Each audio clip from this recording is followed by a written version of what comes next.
নমস্কার দর্শক বন্ধুরা। তো আজকে একটা ইনফরমেশন আপনাদের জানিয়ে রাখবো। আমাদের যে পেস্ট হয় অর্থাৎ ফসলের যারা ক্ষতি করে, আমাদের বিভিন্ন ধরনের যে ইনসেক্ট প্রজাতির যারা রয়েছে, যেমন আমার সন্ধি পোকা, মাজরা পোকা রয়েছে আমাদের, তারপর এফিডসগুলো রয়েছে আমাদের, বিভিন্ন আমাদের ইনসেক্ট শ্রেণীর যেসব আমার পেস্টগুলো রয়েছে, তো এদের ব্যাপারে একটু বলি। এদের যে রিপ্রোডাক্টিভ রেট হয়, তো এদের রিপ্রোডাক্টিভ রেট কিন্তু প্রচুর হাই হয়।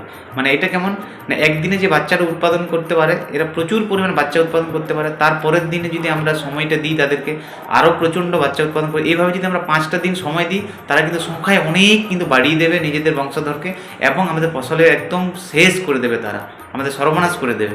যখনই আমাদের চোখে কোনো মাজরা পোকা, সন্ধি পোকা বা এফিডস বা বিভিন্ন ধরনের যেসব আমাদের ইনসেক্ট শ্রেণী বা অন্যান্য যেসব আমাদের পেস্টগুলো রয়েছে, তাদেরকে যখনই কিন্তু আমরা দেখতে পাবো বা আমাদের ফসলের সংক্রমণ হয়েছে, তখনই কিন্তু আমাদের স্টেপ নেওয়া উচিত।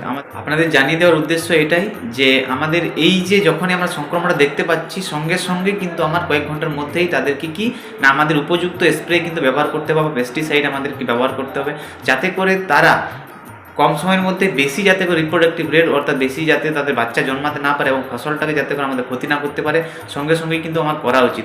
আমরা যদি কাল করব করে যদি আমরা যদি 2 দিন বা 3 দিন সময় দিয়ে দিই না, আমাদের ফসলের সমস্যাটা কিন্তু তারা শেষ করে দেবে। আমি বলতে এটাই চাইলাম যে আমাদের যেভাবে জীবের সৃষ্টি হয়েছে, যদি আমরা লোয়ার অ্যানিমেল থেকে যে হায়ার অ্যানিমেলের দিকে যদি যাই, তাহলে আমরা দেখবো কি না রিপ্রোডাক্টিভ রেটটা কিন্তু ধীরে ধীরে কমে আসছে।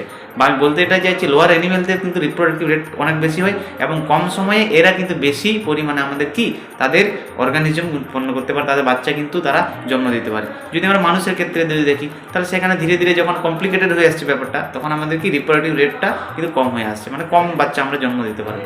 তো এইটাই বলতে চাইছি যে পেস্টদের যে লাইফ সাইকেল যদি দেখি, তারা কিন্তু হিউজ পরিমাণে তাদের কম সময়ের মধ্যে কিন্তু বেশি বাচ্চা উৎপাদন করতে পারে এবং বেশি পেস্ট হয়ে গেলে কিন্তু আমাদের ফসলের কিন্তু সর্বনাশ করবে।